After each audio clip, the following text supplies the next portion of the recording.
un seguimiento de su evolución, ver cómo cada archivo va cambiando por separado y también ver la relación entre las distintas modificaciones que se han hecho en nuestro repositorio para poder entender a lo mejor por qué cierto cambio ha sido hecho o en qué momento se rompió alguna cosa que antes funcionaba. Y el commit es la esencia base en la cual nosotros fabricamos una de esas instantáneas para poder referirnos a ella más tarde. Como siempre, primero voy a explicarlo utilizando la línea de comandos o la terminal y luego nos iremos a Visual Studio Code para hacer un commit. Aunque cualquier editor gráfico que os deje trabajar con repositorios Git y seguramente muchísimos IDEs, os proporcionen características para hacer commits. Así que si estáis usando alguno que no sea el que yo estoy cubriendo aquí, os invito a que consultéis la documentación para poder ver si ofrece esa funcionalidad. Sea como sea, vamos a ver cómo hacer uno de estos commits y luego ya me meteré en qué es filosóficamente un commit y cuándo deberíamos hacerlo, que es casi una de las preguntas que mucha gente se suele hacer cuando empieza a trabajar con Git. En primer lugar, desde la línea de comandos tenemos otro subcomando de Git, en este caso se llama status, que sirve para ver cuál es el estado de nuestro proyecto. Si ejecutamos, por lo tanto, git status, podremos ver una información sobre nuestro proyecto. En este caso vemos que no se han hecho todavía ningún commit, porque todavía no hemos montado ninguno, ya que lo acabamos de crear, y se nos muestra esta sección de aquí que dice Untracked Files.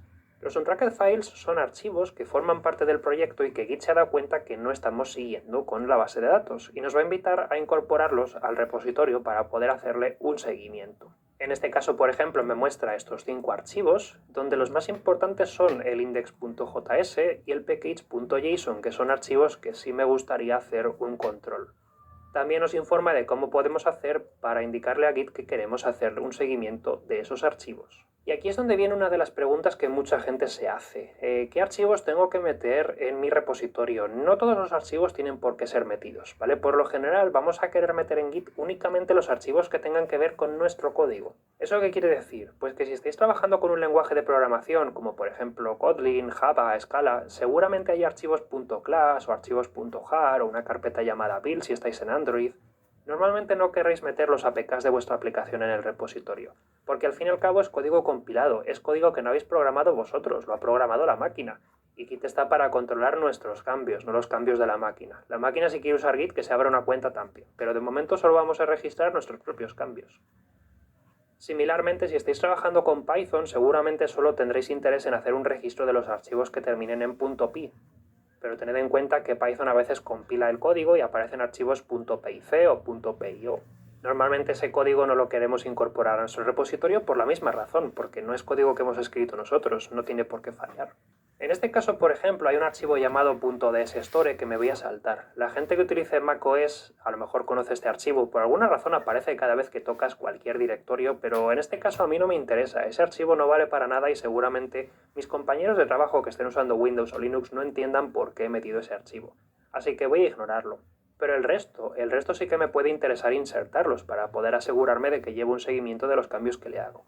Así que, ¿cómo puedo indicarle a Git, quiero que me hagas un registro de este archivo? Antes de hacer un commit, lo primero que tendré que decirle a Git es que haga un seguimiento de ese archivo. Y para ello el comando que tenemos que utilizar viene aquí, gitadd. Con gitadd le podemos decir a Git, oye, revísame los cambios que he hecho en este archivo porque los voy a incorporar al repositorio pronto. No puedes utilizar gitadd sin más, ¿vale? Lo suyo sería ponerle gitadd y el nombre del archivo que queremos incorporar. Por ejemplo, gitadd index.js o gitadd package.json o gitadd packagelog.json. De este modo, lo que le estamos diciendo a Git es, oye, presta atención porque estos archivos de aquí me interesa meterlos en un commit. De hecho, ahora si ejecuto git status, vemos que aparecen en secciones separadas. Los archivos que yo he señalado con gitadd han pasado a una sección que se llama Changes to be committed, es decir, cambios que están listos para ser incorporados en el próximo commit. También nos muestra un poquito de información si nos hemos equivocado y nos hemos dado cuenta que este archivo no lo queríamos incorporar. Si utilizamos git rm-catcheth y luego pongo el nombre de uno de estos archivos, puedo apartarlo del commit que voy a realizar. De este modo ya no se va a producir. Por ejemplo, si me he dado cuenta que el packagelog.json no lo quiero incorporar, todo lo que tengo que hacer es poner git rm-catcheth, packagelog.json y al pulsar enter habrá desaparecido. Que no os asuste este rm, ¿vale? No me he cargado nada. El archivo sigue ahí. Lo que pasa es que ahora cuando ejecuto git status ya no sale como que lo vaya a incorporar. Hay gente que cree que el pxlog.json no debe ser incorporado a un repositorio de Git. Yo personalmente lo dudo bastante, así que igualmente lo voy a insertar. Una vez que tenga los cambios que yo quiero meter en mi proyecto, todo lo que tengo que hacer es fabricar un commit. Y antes de comenzar, es muy importante que os pregunte una cosa. ¿Sabéis utilizar la terminal o no? Porque si la respuesta es no, os voy a contar cómo podéis evitar quedaros encerrados. En primer lugar voy a ir con el comando fácil y luego voy a ir con el comando para personas un poquito más experimentadas, pero os recomiendo que os terminéis esta lección antes de ponerla en práctica, porque si no es posible que os quedéis encerrados en la terminal y ahora entenderéis por qué. Para yo poder hacer un commit, lo que voy a hacer es utilizar el comando git commit. Como su propio nombre indica, sirve para realizar un commit. Esto lo que hará es decir, vale, vamos a tomar una instantánea de los cambios que hay aquí y solamente aquí. Y para poder decirle ahora el comentario, voy a utilizar una opción llamada "-m". Y diréis, ¿comentario? ¿Eso en qué consiste? El comentario es una descripción de las modificaciones que yo he hecho dentro de mi commit. Y es muy importante que todo mensaje de commit exista y sea coherente, y todos los commits van a tener que llevar uno de esos mensajes. Es decir, es como poner un comentario global a todas las modificaciones. Vamos a poner qué hemos hecho y a lo mejor incluso por qué. De hecho, en la siguiente lección me interesaría contaros este tipo de cosas también. Pero vamos a poner un comentario y lo que voy a hacer es, entre comillas, voy a escribir en qué consiste. Que como no soy una persona muy creativa, voy a poner agrega el código del proyecto recién creado. En muchísimas organizaciones esto estaría prohibidísimo. Yo estoy escribiendo mi comentario en español. Muchísimas veces hay empresas donde dicen, no, nosotros trabajamos en inglés y el mensaje tiene que estar en inglés. Siempre revisad las condiciones por si acaso estáis haciendo algo mal. Pero aquí para que nos entendamos, pues vamos a ponerlo en español. Eso sí, si no sabéis inglés, os conviene empezar a practicar, la verdad. Una vez que yo pulse la tecla Enter, me va a decir que se ha hecho un commit, ¿vale? Que dice que es agregar el código del proyecto recién creado. Nos informa los archivos que se han creado y en total, pues como un recibo, una factura que dice, oye, mira, se ha hecho todo esto. ¿Por qué os he dicho que antes de hacer la lección por vuestra cuenta terminéis de verlo? Porque yo tengo otra forma de hacer commit, pero esa solamente conviene contarla si sabéis utilizar el editor Vim, que lamentablemente es el que viene por defecto a la hora de trabajar con Git. Y es un editor que a lo mejor hay gente que conoce y que le gusta, pero a lo mejor hay gente que piensa que esto es una pesadilla porque es imposible salir de ahí. Imaginemos que yo ahora quiero meter el archivo Nodeversion para poder registrar la versión de Node.js que estoy utilizando. Voy a poner gitadd.nodeversion y voy a volver a pulsar la tecla Enter para ejecutar esta acción. Ahora el Nodeversion está listo para insertarse. Fijaos lo que pasa si yo simplemente hago git commit. Si pongo git commit y le doy a Enter, voy a tener acceso a un editor en el cual voy a poder introducir con más detalle una modificación o un mensaje de mi modificación para poder detallar todo lo que quiera detallar. En realidad los mensajes de commit en Git no tienen por qué ser comentarios, pueden ser auténticas parrafadas si nos apetece. Sin embargo, cuando hagáis git commit tenéis que aseguraros antes de que habéis configurado Git para utilizar un editor que sabéis utilizar, puesto que en caso contrario lo más probable es que os quedéis acá encerrados en Vim y no sepáis cómo salir. Si en algún momento abrís Vim por accidente y no sabéis cómo salir, os voy a dar un truco, ¿vale? Le tenéis que dar primero la tecla escape por si acaso, no sea que ocurra cualquier cosa, y luego vais a pulsar la tecla Z mayúscula, es decir, mayúsculas Z, y le dais 2 veces, ¿vale? Y con eso escapáis, ¿vale? En cualquier momento. Eso es un truco súper útil. Pero si queréis utilizar aún así Vim para poder hacer vuestro mensaje de commit, os informo que todo lo que tenéis que hacer es pulsar la tecla I para entrar en modo inserción y con eso empezaréis a escribir, ¿vale? Siempre pulsad la tecla I porque Vim es un editor un poco raro donde las teclas del teclado también se utilizan para hacer cosas, por ejemplo, borrar líneas, saltar a otra línea y tal, y a lo mejor si no le dais a la I empezáis a hacer cosas un poquito raras, ¿vale? A partir de este momento yo lo que voy a hacer es poner pues el mismo mensaje, por ejemplo, añade versión de Node al proyecto. Y ahora una vez que haya terminado le voy a dar otra vez a la tecla escape y voy a volver a pulsar ZZ mayúscula para poder escapar. En este caso, como ya le he puesto un mensaje, sí que me dice que se puede hacer. Git nos va a obligar a incorporar un mensaje de commit, por lo tanto, si me he escapado sin dejarlo puesto, pues me va a dar un error y no va a realizar ese commit. Pero en este caso, por lo menos, se ha hecho.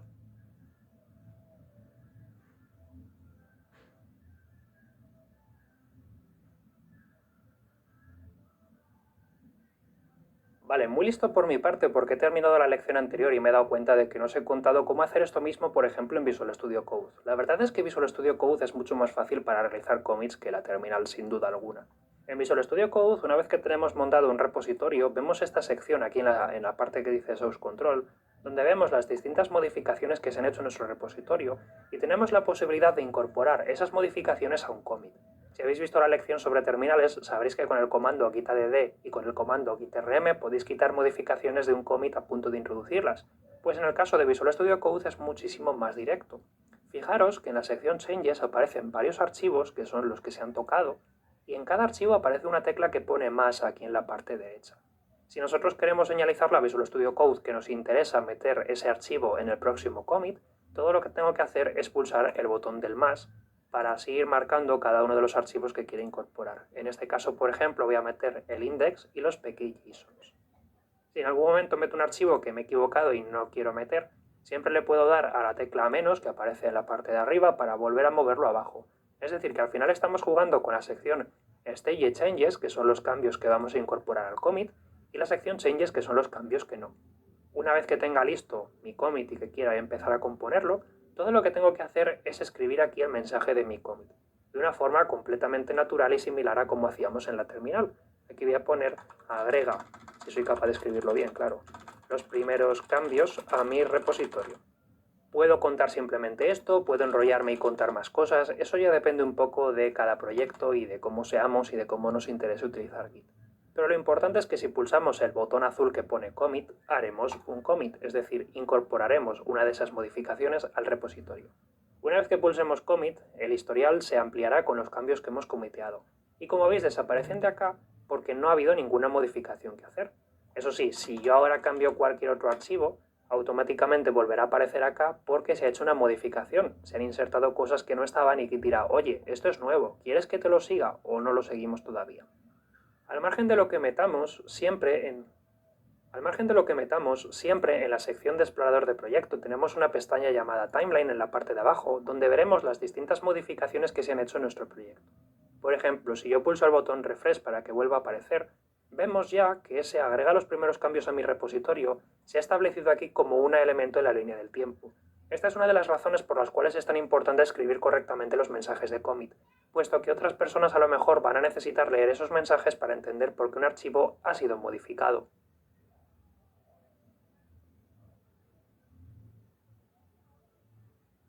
Antes de que avancemos, tiene sentido que invierta un poquito en contaros más acerca de la filosofía que hay detrás de los commits o de las instantáneas que hacemos en nuestro repositorio.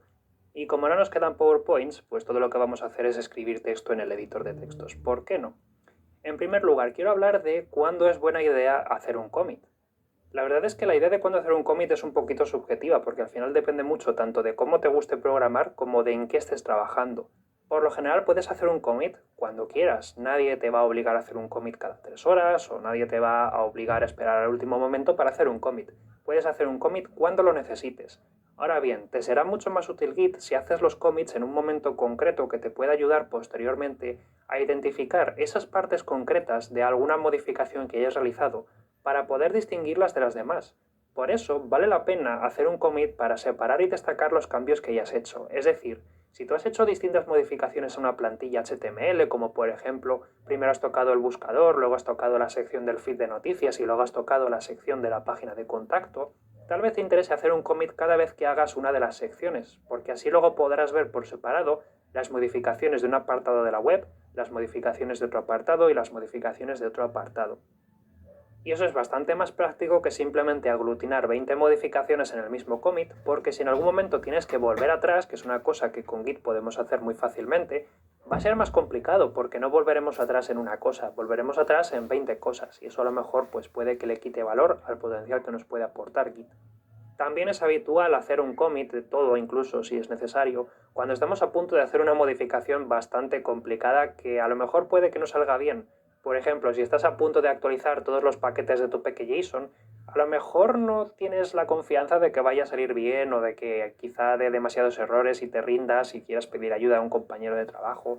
A lo mejor en ese caso te conviene hacer un commit o por lo menos limpiar un poco tu entorno de trabajo antes de comenzar para así asegurarte de que en caso de que algo salga mal, pues siempre puedes volver atrás y decir, vale, deja el código tal y como estaba hace 15 minutos porque esto es imposible de solucionar. Aparte, a la hora de hacer commits tenemos que tener en cuenta las buenas prácticas y tenemos que hacer mensajes de commit que nos ayuden a ser grandes ciudadanos o por lo menos buenas personas dentro de nuestro proyecto o con nuestros compañeros de universidad, de práctica o donde sea que estemos utilizando Git. Por ejemplo, he hablado ya a estas alturas mucho acerca del concepto del mensaje y por qué es importante ponerlo. Muchas veces nosotros podremos ver los mismos mensajes de commit en el propio editor de textos, de tal forma que podamos ver qué es lo que se ha hecho con el paso del tiempo. Git también tiene algunas herramientas avanzadas que nos van a permitir, por ejemplo, inspeccionar en qué momento de la historia se rompió una función y empezó a salir un bug, o listar todas las modificaciones que se hicieron entre una semana y otra, por lo que al final si tenemos mensajes de commit claros y constructivos que expliquen correctamente qué es lo que hemos hecho, para otras personas, como por ejemplo incluso nuestro project manager, nuestro jefe o otro compañero de trabajo, puede ser muy fácil de comprender exactamente qué es lo que se ha tocado. Y por otra parte, tal y como os he dicho antes, un buen commit debería tener solamente los cambios necesarios para poder completar una tarea, es decir, que hagas tantos commits como te hagan falta. Nadie te los va a cobrar, ¿vale? Git no se va a enfadar porque hagas 4 commits en vez de uno. Puedes incluso hacer los 4 commits uno tras otro. Haces git add, git commit, git add, git commit. Pero es buena idea separar cada uno de los cambios lógicos que hayas hecho de forma atómica. Una palabra que me gusta mucho porque al fin y al cabo representa eso, un átomo. No quieres tener una molécula de modificaciones que cambie el buscador, la sección noticias y todo eso. Quieres tener por separado el cambio en la sección de noticias y el cambio en la sección de buscador. Así si al cabo de una semana tu cliente dice no me gusta el nuevo buscador, pon el viejo, podrás simplemente buscar esa modificación que hiciste al buscador y revertirla sin tener que tocar también la sección de noticias. Si hubiésemos hecho un único commit, tendríamos más complicado revertir ese commit, porque no le podríamos dar la vuelta sin eliminar el resto de cosas que también hayamos hecho en ese periodo de tiempo. De todos modos, esto es algo que al principio pues puede que no hagamos del todo bien y tampoco pasa nada. En general, un enfoque muy bueno que se puede utilizar con Git es el práctico, es decir, a medida que vayamos utilizándolo, vamos viendo qué potencial le podemos sacar a algunas cosas y nos centramos en mantenerlo simple pero que nos sirva. La verdad es que vale bastante más la pena tener un repositorio simple que nos aporte utilidad que tener un repositorio puro, perfectamente hecho y siguiendo todas las buenas prácticas, pero que sea muy complicado de utilizar. Así que siempre utilizad el criterio y poneros de acuerdo cuando estéis trabajando en un proyecto con múltiples personas para ver qué es lo que se considera exactamente un buen commit o no. Por ejemplo, algunas personas pueden hacer mensajes de commit verdaderamente largos, y yo de hecho no debería hablar muy alto porque soy de ese tipo. Pero he aprendido con el tiempo que no todo el mundo ve valor a tener mensajes de commit muy largos y que no los va a leer. Luego, a lo mejor a veces tener simplemente un mensaje de commit que tenga 2 o 3 líneas es suficiente sin tener que contarte toda la historia que hay detrás de una modificación. Al fin y al cabo, Git no es más que una herramienta de comunicación. Lo que tenemos que hacer es ajustarlo para que nos permita comunicar correctamente.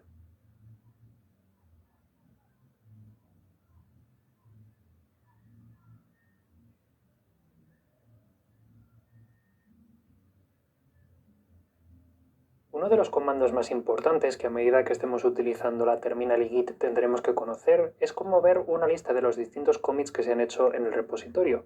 Y para ello tenemos a nuestra disposición otro comando que, como no podía ser de otro modo, comienza con Git. En este caso es el comando log, que sirve para mostrar un histórico con los distintos cambios que han ocurrido a lo largo del ciclo de vida del proyecto desde su creación. Por defecto, cuando yo escriba git log, voy a ver esta lista, que en este caso es bastante corta porque es el mismo proyecto de ejemplo con el que hemos estado trabajando, así que solamente tengo 2 commits en este instante, donde veo información sobre precisamente esos commits. Se muestran como si fuesen mensajes de correo, uno encima del otro, donde por arriba por defecto van a salir los más recientes y a medida que vamos bajando en el historial vamos viendo mensajes de commit más antiguos. En este caso se trata de un historial pequeño porque solo tiene 2 commits. Luego os enseñaré un historial más grande que tiene bastantes más commits para que veamos un ejemplo un poquito más práctico. Pero me viene bien que sea corto, porque de este modo puedo enseñar cada una de las partes que conforman un commit tal cual lo vamos a ver en la salida del comando git log. En primer lugar vemos una línea de color amarillo que dice commit y luego un número hexadecimal un poquito peculiar. Este número hexadecimal es el identificador del commit, es decir, es el número, es el código que dice cuál es este commit. Es un número muy largo que luego podemos utilizar para referirnos a este commit en concreto y no a ningún otro. Otros sistemas de control de versiones alternativos a Git utilizan números que son más cortos y más fáciles de recordar, pero en el caso de Git existe una razón por la cual este código es tan largo, y es que este número se genera mediante un algoritmo criptográficamente seguro que permite reducir la posibilidad de que un atacante en algún momento pueda modificar de forma maligna el código fuente a partir del repositorio. Después, entre paréntesis, vemos que pone head, luego una flecha y luego la palabra master. Esto tiene que ver con las ramas y es algo que veremos posteriormente en este mismo módulo. Head quiere decir que este es el commit que tenemos ahora mismo en nuestro directorio de trabajo. Git es un sistema de control de versiones que guarda múltiples versiones, como estamos diciendo todo el rato. Y luego, mediante una serie de comandos, vamos a poder cambiarnos a otros commits para poder modificar lo que se ve en nuestro directorio de trabajo y así inspeccionar el repositorio tal como era en el pasado. Con head lo que está indicándonos Git es que ahora mismo lo que hay en nuestro directorio, donde tenemos el repositorio y el proyecto montado, es justo lo que había en el momento en el que se hizo este commit. Y luego puede que por encima haya otras modificaciones adicionales, pero siempre por encima de lo que tenemos aquí.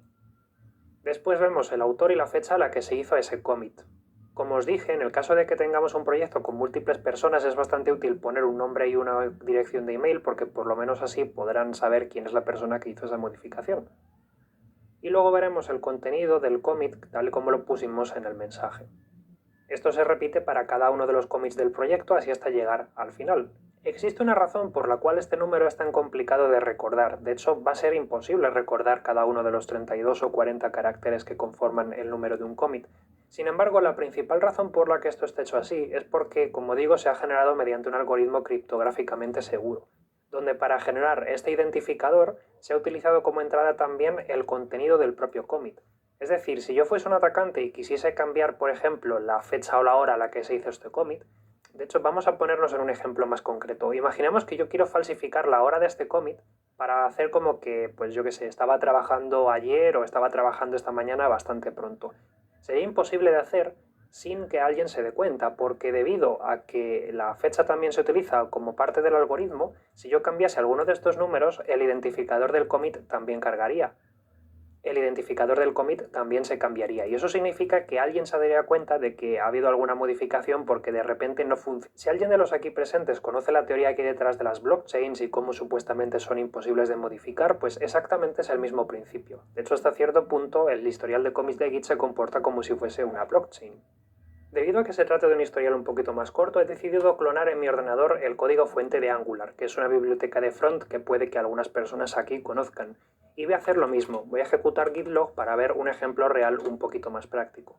Aquí vemos que en este momento el último commit es este de acá, donde tenemos un mensaje de commit un poquito más largo, con mucha más información. Ya os conté que al final el tamaño de un mensaje de commit y lo que pongamos depende un poco de las características de cada proyecto. Y aquí lo vemos bastante bien llevado. Tenemos otro commit y vemos aquí abajo este carácter de 2 puntos que quiere decir que la salida del comando git log es tan larga que no cabe por pantalla. Cuando tenemos más líneas de texto de lo que puede mostrar nuestra ventana de terminal o nuestro símbolo del sistema, nos invitará a paginar, es decir, podremos movernos por el historial pulsando las teclas abajo para bajar hacia abajo o arriba para subir hacia arriba. Sería un poco raro bajar hacia arriba, ¿no? Y luego con la tecla espacio también podemos ir avanzando mucho más deprisa si queremos así como ojear rápidamente el contenido. Y en cualquier momento podemos salir pulsando la tecla Q, que nos va a devolver a la terminal una vez más.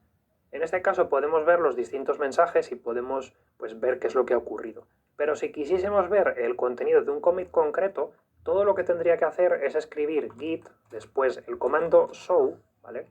Y luego a continuación pegar uno de estos identificadores tan crípticos que nos va a permitir conocer qué es lo que se hizo en este commit. Y eso es lo que nos va a permitir observar los divs.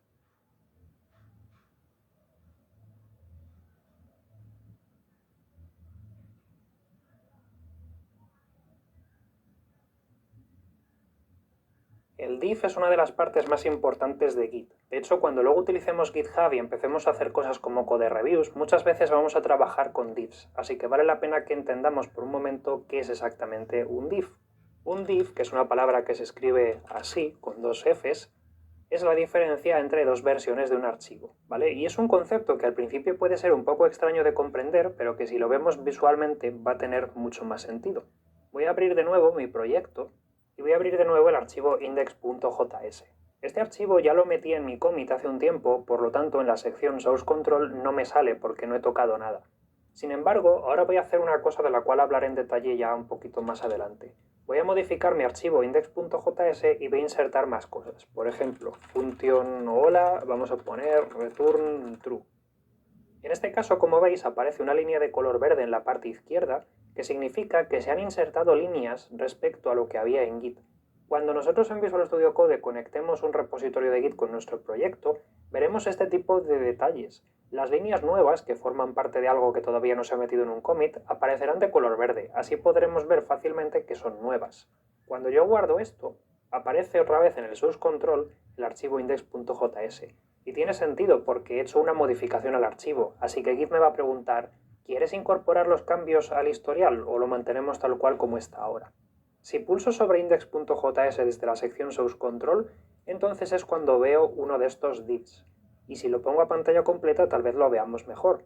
Aquí en la parte de la izquierda vemos el estado del archivo tal cual lo tenemos en la base de datos de Git. Y en la parte de la derecha vemos cómo está el archivo tal cual después de hacer las modificaciones. Lo que aquí se nos está presentando es un div, es decir, nos está mostrando a un lado cómo era el antes y cómo era el después. Y de color verde nos está pintando en la derecha que se han insertado cosas nuevas en este archivo. Muchos editores de texto soportan un modo para personas daltónicas y esto lo voy a empezar a decir porque después de todo estoy aquí hablando de verdes y luego hablaré de rojos y a lo mejor alguien puede decir, oiga, pero yo a lo mejor no lo veo así. Algunos editores de texto se pueden configurar para que se muestren de otro color y de cualquier modo, las líneas que se han introducido aparte de color verde también se suelen representar utilizando un más, que quiere decir que esta línea está insertada. Así es también mucho más fácil de comprender porque más allá de centrarnos en el rojo o verde, nos centramos en el menos más. Sea como sea, nos aparece así porque lo hemos introducido. Voy a enseñaros una modificación nueva en la cual yo lo que haga es quitar un par de líneas para que así veamos los divs cuando se quitan líneas. Supongamos que yo elimino esta parte.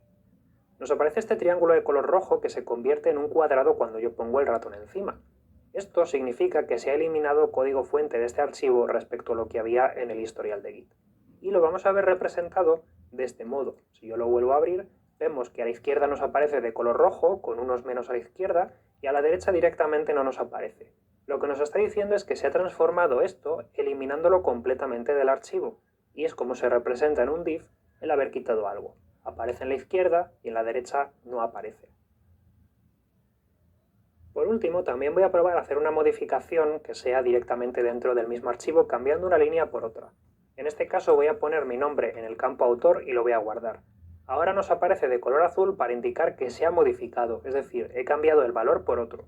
Aunque puede parecer igual, en realidad no es lo mismo que yo quite una línea o meta una línea versus que yo la modifique. Es verdad que por dentro Git lo va a tratar como que he quitado una línea y he metido otra, pero para simplificarlo lo que va a hacer es mostrarlo si puede de este color para que veamos que solamente es que se ha modificado su contenido. En este caso, cuando vuelvo a inspeccionarlo a través de mi herramienta de Source Control en Visual Studio Code, lo veo representado así. Me aparece una línea roja y una línea verde porque técnicamente he quitado esta línea y he metido esta. Pero para que quede más claro que esto ha ocurrido porque he metido una palabra, aparece aquí de color, o sea, de un color un poquito más claro, como se puede apreciar a lo mejor respecto al fondo, que justo esta palabra es la que he introducido. Imaginemos que por lo que sea yo quito la palabra test. Cuando guarde los cambios, me aparecerá también como de color rojo-verde el hecho de que yo he modificado esta línea. Y en este caso me aparece de color especial la palabra test aquí en la parte de la izquierda porque lo que quiere es decirme, oye, se ha quitado la palabra test y ya no forma parte de esta línea. ¿Y esto por qué lo estoy contando? Pues porque en Visual Studio Code es bastante más fácil de comprender así cómo funcionan los divs. Rojo o menos para cosas que se han quitado y verde o más para cosas que se han insertado. Y es exactamente lo mismo que podemos hacer si, por ejemplo, en nuestra terminal ejecutamos el comando git diff, que nos va a mostrar las cosas que se han modificado en el archivo, aunque claramente una terminal no tiene las mismas capacidades gráficas que un editor de textos, por lo tanto nos lo va a mostrar de una forma un poquito más críptica. Cada vez que veamos diff --git aquí, por ejemplo aquí hay uno y aquí arriba hay otro, quiere decir que lo que viene a continuación hasta el siguiente diff git representa los cambios de un archivo. En este caso, por ejemplo, nos está diciendo de una forma un poco críptica que en la línea 1 hemos quitado esta palabra y hemos introducido en su lugar esta. Y me lo está marcando todo como modificado, pues probablemente porque ahora aquí hay un salto de línea y antes no lo había, y a lo mejor por eso ha provocado que salga de color eliminado. Pero si nos fijamos aquí abajo vemos exactamente lo mismo. Como yo he quitado estas líneas del pkJSON me aparecen con el menos y de color rojo. Como yo he modificado aquí una palabra me aparece este menos más, que quiere decir se ha quitado esta línea y se ha insertado otra de acá. Y luego en la parte inferior pues vemos lo mismo, que como es muy largo voy a pulsar abajo para poder avanzar un poquito. vemos que la palabra author ya no lleva nada, o sea, antes no llevaba nada y ahora lleva la palabra Dani. Y aunque es un poquito más críptico, pues también me permite desde la línea de comandos ver cómo funciona un div. Voy a pulsar la tecla Q para escapar de aquí. ¿Y todo esto qué tiene que ver con el historial? Pues porque, igual que con el git log, nosotros podemos ver los cambios de forma breve, mostrando cada uno de los commits. Si yo copio uno de estos identificadores tan largos y lo pego a la salida de un comando como por ejemplo git show, lo que puedo hacer es ver con todo lujo de detalle qué es lo que se hizo en un commit concreto. Por ejemplo, si pongo git show f2d y lo que le sigue, pues veré lo que se hizo en el commit f2d y lo que sigue. Y aquí lo que vemos es, permitidme que limpie la pantalla con clear para que sea más fácil de ver, el mismo commit con su mismo detalle y su mismo autor, fecha y todo eso, pero también vemos el div de lo que se hizo en ese cambio. En particular, aquí se nos dice que se ha creado un archivo llamado nodeversion, donde se ha insertado una única línea que pone 16.15.0. Si yo regreso, por ejemplo, al repositorio de Angular que os enseñaba antes y hago un git log para ver algunos de los mensajes de commit que ha habido, si tomo alguno de ellos, como por ejemplo este, y utilizo git show para ver sus cambios, seguramente pueda apreciar bastante más. Vemos que se trata de un commit de documentación, vemos que cierra un pull request, que este precisamente es uno de los elementos que estudiaremos en el módulo de GitHub, y luego vemos los cambios que se han hecho. Parece que en este caso lo que han hecho es modificar un archivo de documentación, porque todos estos cambios afectan a un readme.